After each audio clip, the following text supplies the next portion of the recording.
সেবাদে এনে ঢুকায় ইচ্ছা মতো আমার এই দিকে দুইটা এই দিকে তিনটা থাপ্পড় মারছে।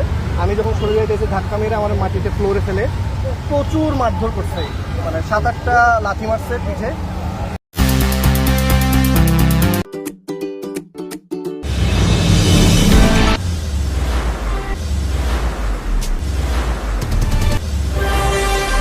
আমার মানিব্যাগটা হারানো গেছিল, তো ওইটা আসলে জিডি করার জন্য মূলত আসা, পাশাপাশি গতকালকে যে ঘটনাটা ঘটছে সেই ঘটনাটা কি আপডেট সেটা জানার জন্য।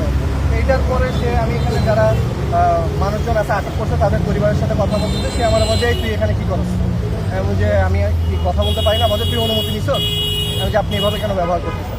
এটা বলার পর সে বাদে এনে ঢুকায় ইচ্ছা মতো আমার এই দিকে দুইটা এই দিকে তিনটা থাপ্পড় মারছে। আমি যখন সরে যাইতেছি ধাক্কা মেরে আমার মাটিতে ফ্লোরে ফেলে প্রচুর মারধর করছে, মানে 7-8টা লাথি মারছে পিঠে, আর এই ভূমি দিয়ে মারছে পিঠের উপরে, ঘুষি মারছে, মেরে বলছে তুই ফ্যাসিস্ট, আমি তোরে মারি নাই, আমি শয়তানরে মারছি। আমি যে আপনি কিভাবে আমাকে মারতে পারেন, বলে যে গায়েব করে ফেলবো তোরে বেশি কথা বললে। এই মানুষ কাইটা দিলে এগুলো বুঝে না।